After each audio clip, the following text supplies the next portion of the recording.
Neste episódio, Pacheco Pereira defende que as posições na Europa em relação à Rússia e a Israel mostram que o continente atravessa uma fase cobarde.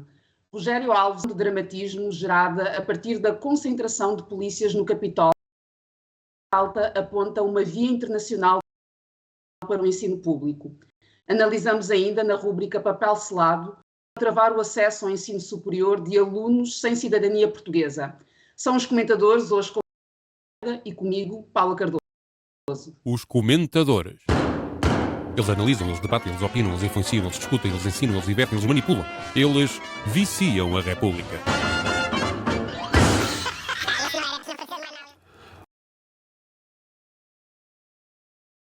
Bom, não temos o Pedro Tadeu, portanto não sei como é que vamos apresentar isto sem Pedro Tadeu. O programa basicamente não tem apresentação, mas vou tentar eu e a Paula, não sei se alternados ou de cada vez fazer isso. Sem alternância. Sem alternância. Então apresento eu. Bom, Pacheco Pereira queixa-se muito que a campanha eleitoral não tem discutido os assuntos internacionais que condicionariam imenso a nossa vida e sobre o qual os candidatos deveriam pronunciar-se. Vamos ver. A Europa está numa fase muito cobarde da sua vida. Tem em muitas circunstâncias traído a Ucrânia, como aconteceu aliás também com o Trump nos Estados Unidos. E eu compreendo as manifestações por causa da situação em Gaza e da Palestina. O que eu não compreendo é que não haja nenhuma manifestação significativa ou sistemática em relação ao que está a acontecer na Ucrânia e o que acontece, neste caso, na Rússia. Devia haver, porque no fundo, da mesma maneira que nos envergonha a situação de completo desprezo, quer dizer, o Ocidente é tudo muito bonito, até ao momento em que a gente aceita que há um Estado, que é o Estado de Israel, que é capaz de fazer as maiores violências contra o direito internacional, contra as leis da guerra, e não tem com ele o mesmo tipo de medidas que tem em relação à Rússia e à Ucrânia. No caso da Rússia e da Ucrânia, nós temos que compreender que o mundo em que vamos viver, e é por isso, eu mais adiante vou falar disso, que é uma vergonha também que nos debates pré-eleitorais não se fala das questões de política externa que são dominantes e vão moldar uma parte significativa do que é a vida política portuguesa e a vida política europeia. E aí há traição pura. Há traição. Bom, achas que estamos perante um caso de imensa cobardia, Paula? Que estamos perante escolhas políticas evidentes. Portanto, o que me ocorre dizer, antes de mais, é que, enfim, as manifestações, não é, tendem a acontecer, genericamente falando, para temas que não estão a ter visibilidade ou que nós achamos que deveriam ter uma visibilidade maior e que não estão a ter rendimento que nós entendemos que seja adequado. Portanto, por isso as pessoas acabam por se manifestar. No caso da Palestina, há uma mobilização coletiva que os poderes instalados reconheçam o genocídio que está em curso, que Israel está a realizar, para que exista uma intervenção, para que não continuem a ignorar a defesa de populações que estão a ser exterminadas, não é? No caso da Ucrânia, tem existido reconhecimento afetivo e efetivo.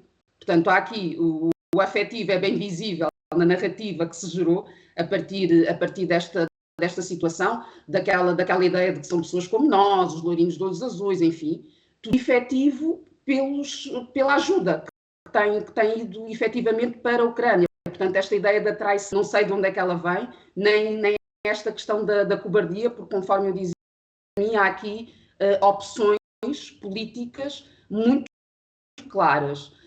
O que eu acho que importa questionar em relação a estas duas realidades é o relativismo moral da Europa, não é? Porque carga d'água nos posicionarmos em função dos atos que são cometidos, portanto, ou não são reprováveis à luz dos nossos princípios e valores, portanto, isso não deve ser negociável.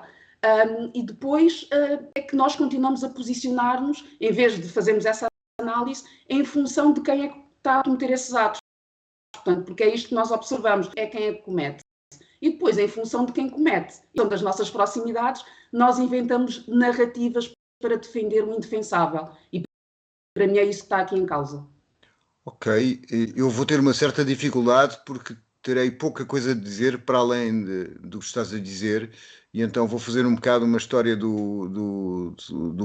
única frase do Clausewitz que conhecem mais de 5 pessoas, que é a guerra é a continuação da política por outros meios. Portanto, eu vou continuar a tua intervenção por outras palavras, dizendo o seguinte, que há muita coisa que não está a ser discutida na campanha eleitoral e que nos influencia imenso. Portanto, eu nunca vi nenhum debate sobre a física quântica, provavelmente porque nós não poderemos alterar a física quântica. Já a questão da guerra, eu acho que nós podemos posicionar-nos e alterarmos, mas acho que a comparação entre a necessidade em Portugal de haver manifestações contra a Rússia e a favor da Ucrânia com as manifestações da Palestina é uma comparação disparatada, porque nós temos um Estado português que está empenhado na guerra ao lado da Ucrânia, reconhece esse conflito, dá dinheiro para a Ucrânia, e temos o mesmo Estado português que não reconhece a Palestina nem sequer como um país independente e que põe para baixo do tapete, é capaz de receber e protestar com o embaixador russo por causa da morte de um dissidente, muito bem, mas é incapaz de receber o embaixador de Israel, nem lhe dizer qualquer frase, por causa da morte de mais de 30 mil pessoas e mortes que sucedem todos os dias. Há aqui, como disseste, uma falta de moralidade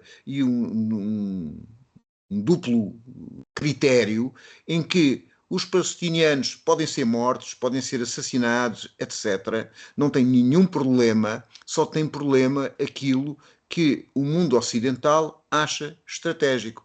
E isto, por isto é que se fazem manifestações. As pessoas fazem manifestações não porque apenas no cômputo global aquilo é um momento simbólico de solidariedade, mas é para alterar coisas. E quando as pessoas saem à rua em Portugal e noutros países ocidentais pela Palestina, não estão a fazer por uma questão estética ou por uma questão de solidariedade e momento zen de telepatia. Estão a fazê-lo para obrigar os seus governos a tomarem uma posição real e concreta.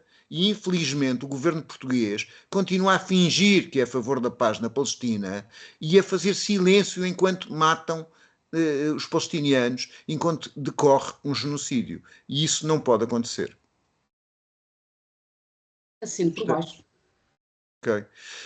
Vamos na competição de dramatismo do Rogério Alves.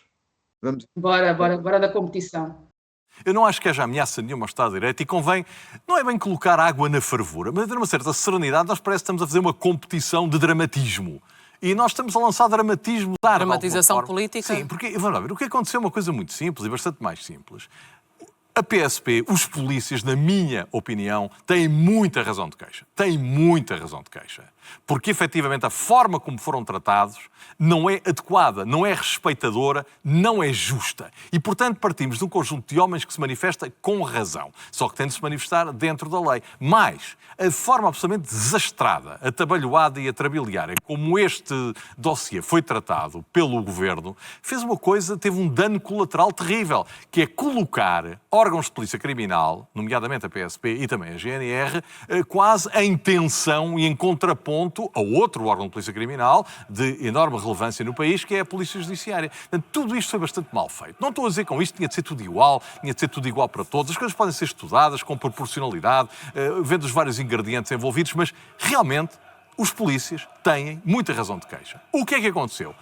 Aproveitando a coincidência temporal de estar a ver ali 600 metros ou 1 quilómetro, seja lá o que for, acima em direção que separa o terreno do Paço do Parque Mayer, um debate sobre aqueles que são tidos, obviamente genericamente, como os 2 candidatos a primeiros-ministros, decidiram ir até lá. Eu creio que se tratou de algo relativamente espontâneo, compreensível, embora ilegal. Portanto, eu posso ter...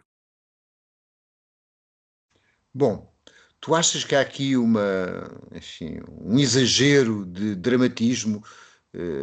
Eu quase queria dizer que foi criada uma grande comoção acerca desta manifestação dos polícias e a forma como decorreu, ou achas que há de facto razões para termos, para discutirmos essa manifestação e o facto dela não ter sido comunicada como habitualmente? sabes que até essa questão da comunicação, não é? Falar do comunicado e não do autorizado, porque temos lido e muitas pessoas falarem na autorização, não é? E há esta questão do tu tens é de comunicar, não é? Porque a partida tu tens esse direito, como é óbvio. Mas enfim, isto aqui da situação do Capitólio, não é? Que lembra outro Capitólio, mas enfim, eu considero exatamente o oposto, portanto, o oposto daquilo que Rogério Alves disse, portanto, eu, antes de mais, acho que importa dizer isso, para mim, polícias sem ordem, sem lei, são uma ameaça ao Estado de Direito, para mim isso é inequívoco. E depois há outra questão, que eu não acredito na espontaneidade deste desvio de rota, portanto, desde o início da convocatória desta manifestação para o dia do debate, não é? Pôs os dois candidatos dos partidos que são sempre aqueles que se perfilam como os que vão governar. Portanto, eu não acredito que a própria convocatória para esse dia tenha sido uma coincidência. Para aí começa por aí. E depois, aliás, existem indícios de que ligam esta movimentação ao sucedâneo do movimento, agora uma coisa que se chama INOP, não é? Que é a abreviatura de inoperacionais, que é um grupo que está associado à extrema-direita, portanto, e que nem de propósito o Chega não tardou em expressar o seu apoio a esta manifestação no Capitólio, não, portanto, a manifestação em si, mas ao facto de ter acontecido ali naquele momento. Houve um posicionamento que para mim tem que ver com essa associação ao INOP, a este movimento dentro das polícias. Portanto, para mim, a ameaça justamente nessa infiltração de elementos antidemocráticos nas forças de segurança e que acaba por produzir o resultado que nós vimos na segunda-feira, em que estamos no cerco, portanto, eu coloco aqui o drama todo. Para mim, estivemos diante de um cerco, sim, de um clima de intimidação que eu considero inaceitável, num Capitólio, obviamente, não sendo uma instituição de poder, portanto, não estamos aqui a ter uma situação, ainda que com contornos muito que possam ser comparáveis em algumas dimensões, não é a mesma coisa do que aconteceu, obviamente, nos Estados Unidos ou então também em Brasília, mas a questão é que, não sendo uma instituição de poder, estava pelo tempo daquele debate transformado num espaço de poder de alguma forma. E importa aqui assinalar que o Diário de Notícias publicou um trabalho em que várias pessoas que viveram a situação, nomeadamente jornalistas e comentadores, relataram a existência de manifestação onde os insultos e as ameaças foram uma tónica dominante. Enfim, tendo todo este cenário montado, eu considero que é importante, sim, que se discuta, e não vejo que existe aqui uma dramatização. Acho que é, de facto, uma situação grave e não sei como é que tu acompanhaste. Eu acompanhei com algumas diferenças.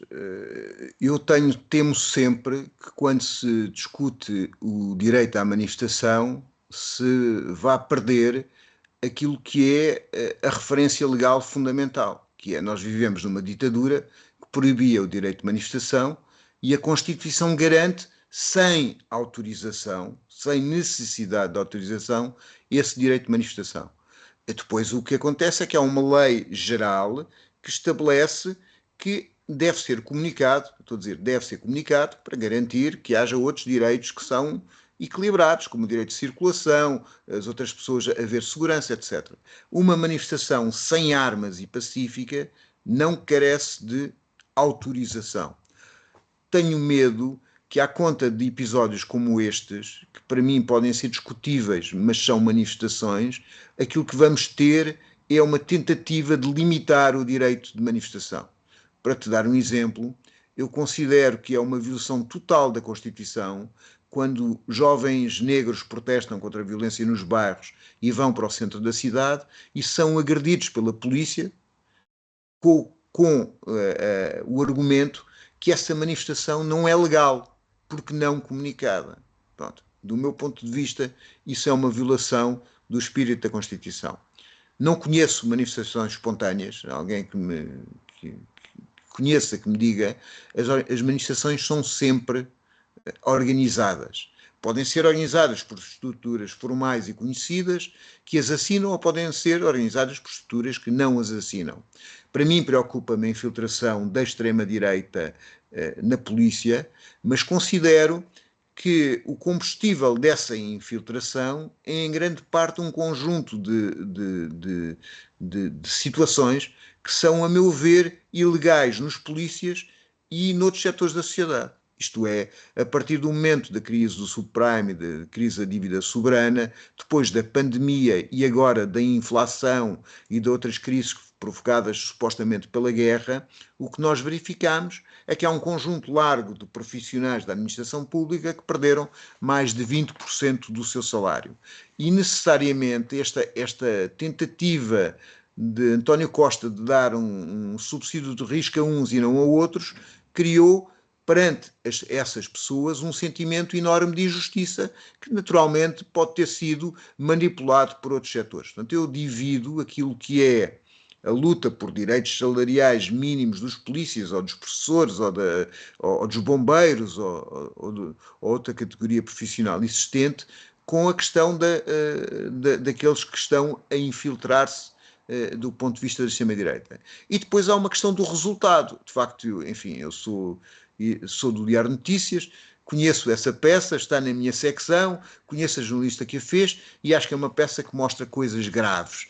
Mas há uma coisa que nós não podemos iludir, é que o Capitólio não é o Capitólio dos Estados Unidos e ninguém invadiu o Capitólio apesar de não ser igual ao dos Estados Unidos. Isto é, pode haver umas bocas, pode haver umas coisas que tenham criado uma sensação de incómodo, e há uma rua que está cada vez mais polarizada, mais insultuosa, e de facto aquelas pessoas são polícias, noutras ocasiões levam armas, portanto é uma coisa importante, mas a realidade é que não aconteceu nada de particularmente grave e assusta-me a ideia da limitação do direito de manifestação. É isto, pronto. Estamos? Enfim, sim. Mas se quiseres... Não. Eu também concordo, sei, falando da questão semântica, não é? De tu veres as pessoas utilizarem de uma forma generalizada a questão da autorização, não é? Portanto, de estar de alguma forma enraizada a ideia de que tu de facto tens de ter uma autorização para te manifestares, não é? E a prática entende essa, não é? Tu, comunicas, mas e depois o resultado da tua comunicação produz o efeito A, B, C ou D, não é? Há certas comunicações que não podes estar ali, não é? Tens de ir para outro lugar. Não é? Portanto, é muito... Não é assim para mim tão linear de que, embora a lei preveja, e ainda bem que prevê, e depois na prática seja isso que aconteça, porque não é isso que eu observo em muitas situações. Dos pedidos, das tais comunicações de manifestação. Eu acrescento que já vi tentativas de impedir manifestações durante algum tempo. Por exemplo, em 2003, as manifestações contra a guerra do Iraque, quando haviam o governo de Durão Barroso, e penso que a Câmara Municipal, não sei se era direito ou não, mas havia o governo de Durão Barroso, queriam impedir a manifestação passasse pela Rua do Arsenal, dizendo que havia lá uma instituição estatal e, portanto, não era possível passar por lá. E, portanto, queriam impedir a manifestação de acontecer. Depois a manifestação aconteceu, porque era completamente idiota essa consideração. Quer dizer, há na lei algo que diz que não pode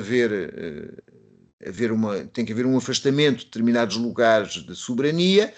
Esse afastamento pode ser garantido de outras formas, não impedindo o percurso da manifestação. E acho que esta questão do dramatismo que se fez disto, que eu acho que tem dramática a parte da infiltração, faz-me lembrar, estava a ouvir o Ricardo Araújo Pereira e estava a concordar quando ele dizia que aquela frase do Marx, que as coisas acontecem em tragédia e se repetem em comédia, se repetem em comédia em Portugal, e em vez de termos tido o Capitólio, tivemos o Capitólio português, que antigamente era um cinema de filmes marotos, diz ele. Pronto. Portanto, acho que estamos um pouco nessa situação.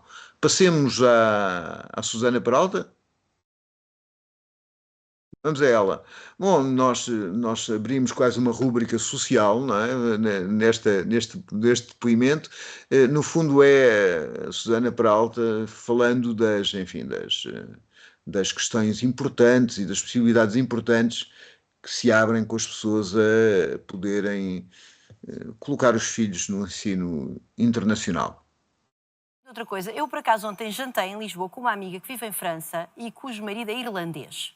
E o filho dela frequenta o ensino público em França, é numa cidade, que não é Paris, mas é uma cidade que tem uma população bastante internacional e por isso mesmo esta criança que esteve ontem em minha casa a jantar frequenta o ensino público em França na secção internacional. Aprende também a língua do pai, a língua inglesa, frequentando, no entanto, uma escola pública francesa. Portanto, a questão que o Rui Tavares levantou de poder haver uma oferta no ensino público numa cidade que se está a gentrificar e que se está a tornar internacional e que até se orgulha disso e bem, de haver uma oferta no ensino público que permita aos jovens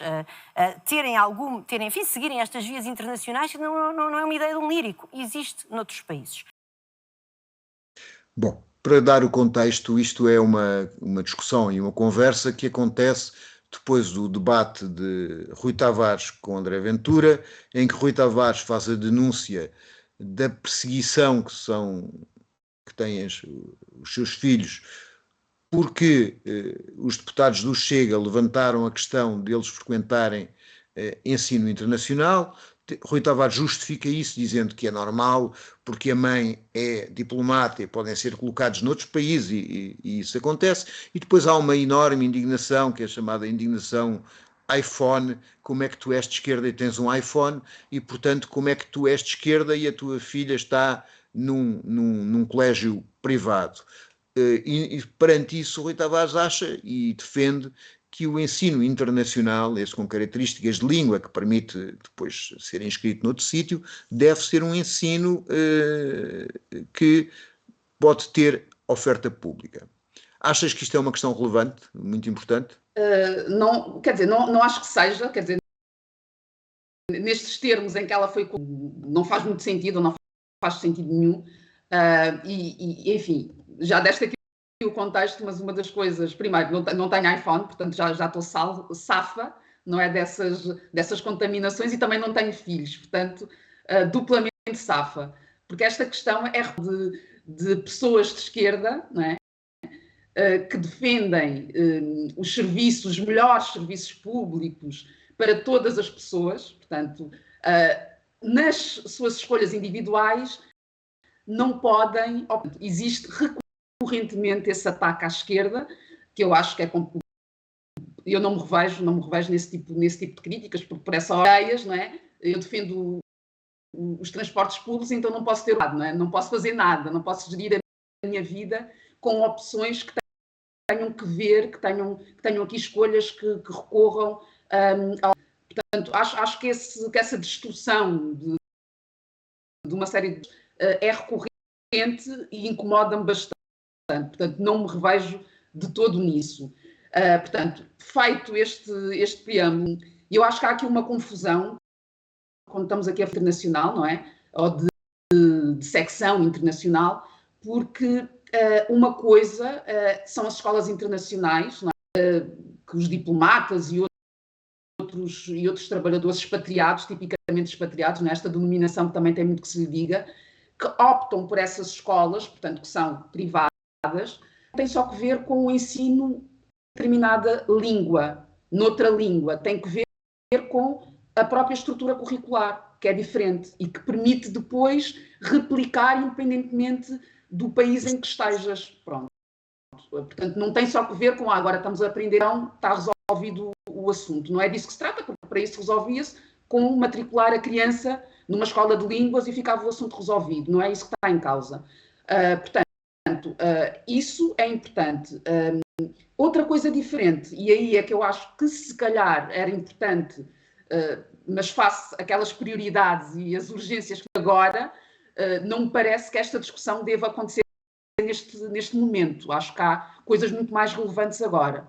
Mas que há aqui uma crescente interculturalidade das nossas sociedades que, se calhar, justifica que comecemos a pensar na possibilidade, a exemplo do que existe, por exemplo, de escolas que fazem parte da rede pública e que ensinam crianças que têm ali ramos noutras línguas, que são aquelas que se consideram que são as mais faladas por parte da comunidade do país, oferecem um ensino nessas línguas também, porque considera-se que os alunos que têm esse contexto não devem ter uma situação de desvantagem em aprendizagem. Isso para mim é uma coisa diferente. Acho é que estamos muito longe ainda de chegar à possibilidade de oferta, mas é uma oferta na qual eu me revejo, por exemplo, que seja possível. Obviamente não é todo o ensino público e não seria uma cobertura ampla, mas é em que áreas do país é que se justifica ter essa oferta e justificando-se tê-la. Portanto, isso aí eu acho que faria alguma diferença no ensino público. Agora, reforço, acho que há questões muito mais relevantes de educação para serem tratadas e que não passam por acolher, sobretudo esta questão que a Susana Peralta está aqui a trazer, da gerificação, enfim. Agora, os contextos migratórios, sim, acho que se tornaram pesados para algumas escolas que não têm capacidade para acolher esses alunos e que depois isso acaba por se traduzir numa série de inadaptações refletidas, pelo menos.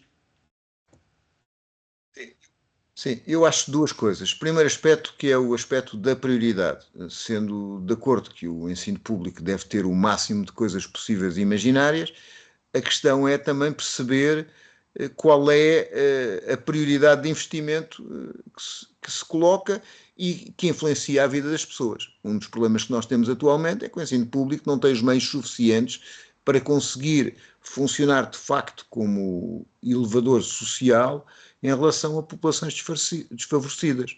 Há necessidade de um maior investimento nesse ensino, da sua capacidade para além daquilo que é curricular, de modo a compensar desequilíbrios sociais muito elevados, que obviamente nunca compensará de todo se não for resolvida a situação social de injustiça que está antes do ensino, mas pode ajudar a que haja uma maior qualidade do ensino às pessoas que estão altamente desfavorecidas e, como se notou, esse desfavorecimento se agravou nos tempos recentes, isto é, a pandemia foi uma fábrica de fabricação ainda maior de desigualdades, porque as crianças foram retiradas da escola, foram obrigadas a tentar seguir os programas em contexto familiar, não havendo condições, nem muitas vezes instrumentos, nem computadores para o fazer.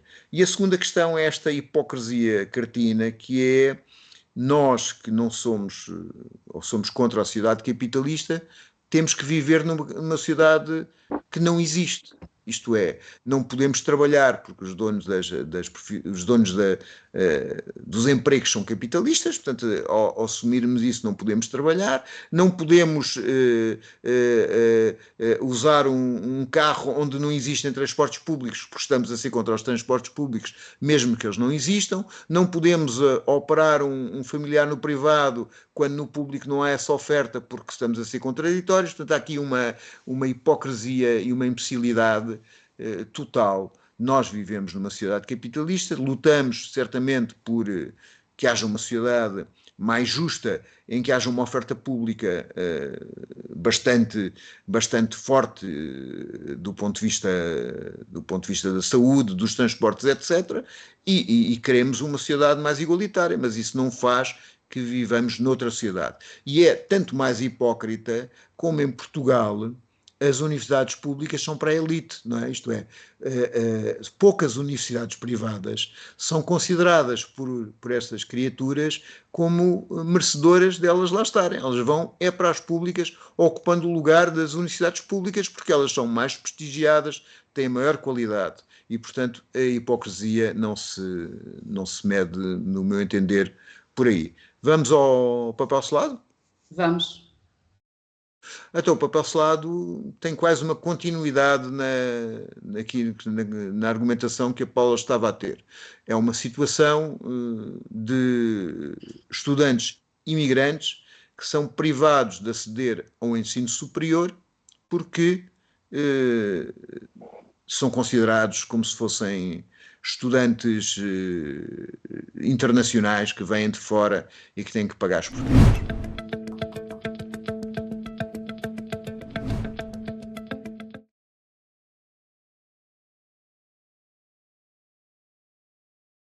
Queres fazer tu as honras do papel? Posso fazer assim. Ele estava aí a aparecer, está a aparecer. Portanto, isto é uma notícia que vem no público, e não só no público, porque é a Lusa que traz este, produzido por todos, por uma série de mídia, e que fala aqui desta situação em que temos, portanto, alunos que não têm cidadania portuguesa, que já estão inscritos no ensino público, têm já um percurso realizado e que depois, no momento de acesso ao percebem que têm de pagar um valor de propinas, porque para quem não está também familiarizado com esse processo, existe aqui uma diferença. No caso da Universidade de Coimbra, têm existido esses relatos que chega a ser 10 vezes superior a propina anual para os alunos internacionais. Portanto, o aluno português pagará os 700 euros, vamos colocar este cenário, e o internacional 7.000 euros. E esta situação, portanto, obviamente, dentro deste quadro dos estudantes internacionais, podemos questionar se é justo, se não é justo, se os valores deveriam ser assim, mas eles existem. Aqui a questão que este artigo traz é outra, é a de pessoas que não deveriam estar a ser enquadradas, estarem a sê-lo e em circunstâncias de possibilidade de contestar. Portanto, a contestação,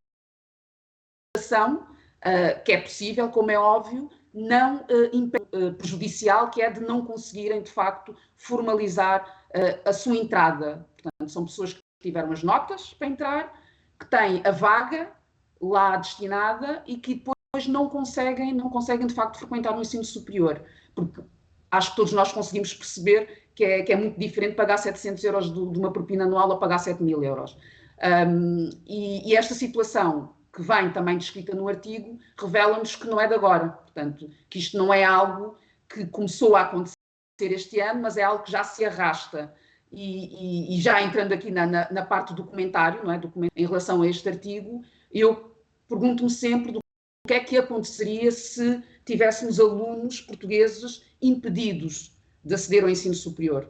Portanto, se nós tivéssemos aqui a situação inversa, e eu acredito que haveria uma ampla discussão sobre o assunto e que já uma solução, ainda que transitória. Nesta mesma reportagem, nós vemos que uma das alunas que é ouvida refere que a faculdade foi compreensiva. Portanto, que houve aqui um período que lhe foi dada a possibilidade de regularizar a sua situação. E do que é que nós estamos aqui a falar em termos de regularização? Muitas das vezes, com a morada que o estudante dá. Há um exemplo, por exemplo, que vem referido de um aluno que dá como morada uma agência para estudantes, por exemplo, e que isso é apontado um comprovativo de que ele é um estudante internacional. Portanto, são estas situações de secretaria mais a questão aqui em causa. Depois, situações de reagrupamento familiar, em que ainda não foram efetivadas, porque o tempo dos processos de reagrupamento familiar são superiores a esta velocidade da vida, não é? Então, estes miúdos, estes estudantes, acabam por ficar de fora por causa disso. Mas, enfim, aqui o que eu quero assinalar é que, de facto, há vias que podem ser acionadas mesmo dentro dessas universidades para que se resolvam, para que exista aqui um período de transição para que essas situações sejam de facto resolvidas, e eu questiono porque é que isso não é porque é que isso não é ativado, porque é que têm de ser os alunos a ser penalizados por estas... E depois lá está, eu sei que há muitas exclusões, portanto que as exclusões não são apenas para estudantes estrangeiros ou estudantes sem cidadania portuguesa que estão confrontados com esta situação, mas é importante que nós assinalemos que são estudantes que fizeram o seu percurso, tiveram as notas, na hora de formalizar, então tiveram aqui este travão e não conseguem avançar. Depois, em relação a isto também, há um artigo que eu também recomendo, que também está no público, no Megafone, naquela secção Megafone, em que é o Érico Romero, um estudante brasileiro, partilha a sua própria experiência, portanto, falando aqui deste estatuto de estudantes internacionais, em que há ali também uma argumentação para defender este valor mais elevado dos impostos, não é? Da questão fiscal.